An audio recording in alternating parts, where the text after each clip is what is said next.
Okay, so the game that we are going to do on the game of the night is actually House of the Dead 2.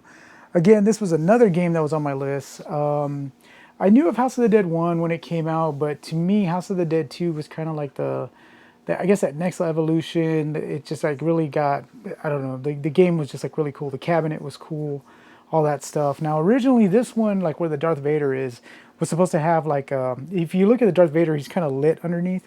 And the reason why is because it was supposed to have a zombie up there. It was like a sign that kind of went over it, and there was like a zombie that was supposed to be over there. And you know, that's kind of how it was supposed to, you know, I guess attract people. It was like the topper or whatever. And this one's a Sega game, and this one is running what's called a Sega Naomi board. And if you look at this one, let's take a look here. So look at that. So you see how far back it looks. So let's compare it to, so the one on the right here is actually Hydro Thunder, and that's kind of close there.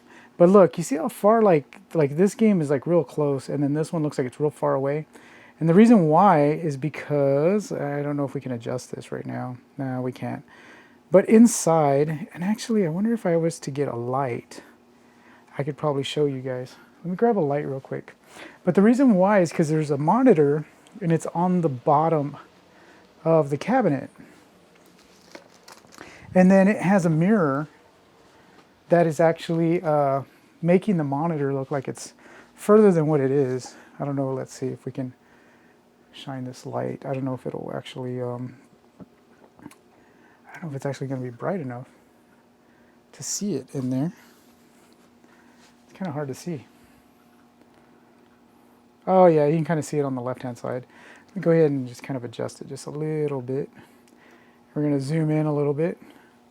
You should be able to see, you see it right there, the bracket? You can kind of see the bracket going like along right. Oh, it's hard to do this, but it's like right there. Probably making you guys sick. But there's a bracket that's going there, and there's a mirror in there, and that's what's making it appear like it's further. So they did this a lot on shooting games.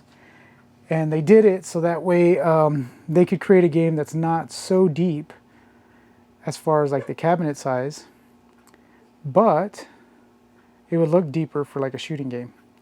So I think the camera looks pretty good there. And again, this one's made by Sega. It's a Naomi board. And this is essentially what would have been running inside of a Sega Dreamcast. So if anybody had a Sega Dreamcast, it's pretty much the same hardware.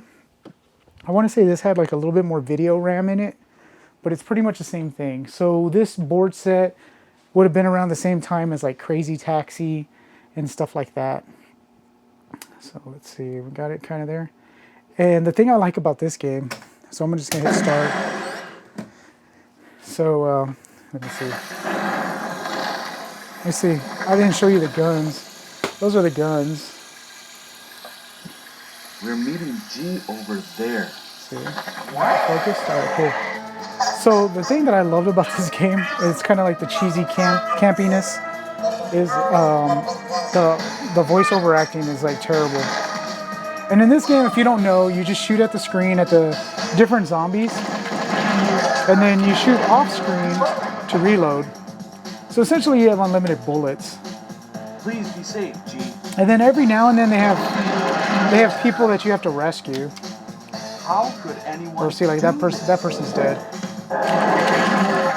But every now and then they'll say like, please help me. And because of the camera, I'm actually standing pretty far back. G! See, so this guy's dead. James, I tried. Don't underestimate the enemy.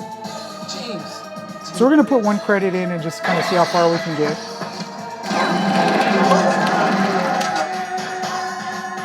Harry and Aim are coming to back us up. Hurry!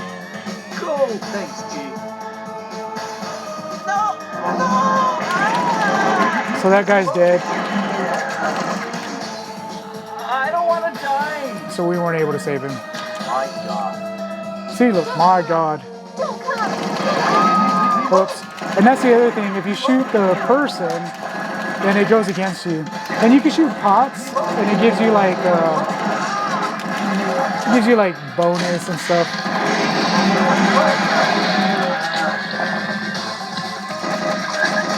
They're like frogs, killer frogs. Kind of cool B-movie campy stuff. Alright, so that's as far as we got. Normally I'd get further, but I was kind of talking you through it. But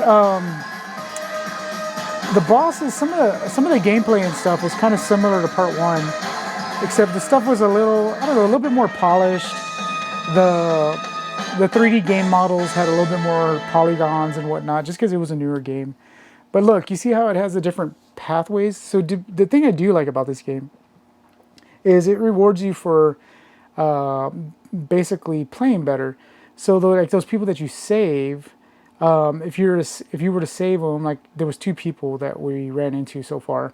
If you save them, look at that, 2000, February 26, 2000. And you notice like how I did the date. Yeah, it's kind of like weird, right? It's like backwards. But what do you call it? If you save them, it actually changes pathways. So this game's kind of cool in the sense that if you do, you save people and you do better at the game, then it actually rewards you, and you can actually go through a different path in the game maybe that you didn't try before. So that's kind of neat, and it kind of gives a little bit of longevity to the game. And actually, I do have House of the Dead 1, and we could probably take a look at that one. That one might be on our game list. So we're kind of going out of order here and playing House of the Dead 2 first. But House of the Dead 1 is, again, it's very, very similar. And when we play that one, we can take a look at it and kind of see as far as how it looks and how it plays and whatnot. It's a different cabinet. It doesn't have the mirror thing. So, but it's they're both pretty cool, and we can check them out and whatnot. But yeah, both made by Sega. This one, when did it come out? 1998. Is that? Yeah, I guess that's right, because the Dreamcast came out in 1999. So this game had to come out like about 1998, and then the following year it was ported, I guess, to the Dreamcast. Right? It says that sound about right, I guess. And sometimes they have the registration stickers, and I always like to keep them on there. And if you don't, or the licensing stickers, and if you don't know what that is, check it out. I'm going to kind of shine the light up here. So that's a registration sticker or a licensing sticker, and you have to have that if you're charging for your game. So people always ask how come I don't go and put these things on route, and the reason why is because you have to get those stickers, and they're kind of pricey. But yeah, so that's the game of the day. This one is super popular. People love shooting games, but House of the Dead 2 is like just one of the more popular games. And again, I have a House of the Dead 1, and I contemplated getting rid of it because House of the Dead 2 is, I don't know, to me it's a better game. The only problem and the only reason why I've kept it, House of the Dead 1 is because it uses a little cheaper like hardware, like the guns. The guns are cheaper to replace if they break. This one, oh my gosh, it's a pain if your guns ever go out. And this has like sensors around the monitor, and it's a maintenance nightmare. But luckily the game for me has been pretty good.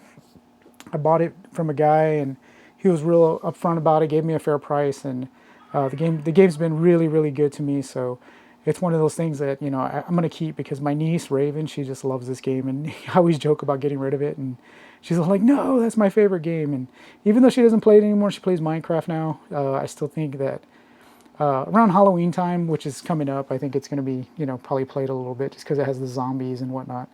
But yeah, cool game. So that's the game of the day. Sega's House of the Dead 2. Very cool. It's essentially a Dreamcast. They do have it on the Dreamcast, and they do have a light gun on the Dreamcast. So if you want to kind of relive this nostalgia, the Dreamcast version, I would assume, is really close. I actually have it on the Dreamcast. I just don't have the light gun.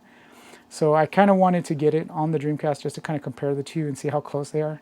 But yeah, very cool game. The last boss is really bad voiceover acting, real bad. And then there's a girl on there that's supposed to say like, hey, like, don't come over here, and she's just like, don't come, and it's just, yeah, it sounds terrible. Bad voice acting, but great game, super popular, great in the arcade, and yeah, check you later. That was House of the Dead 2.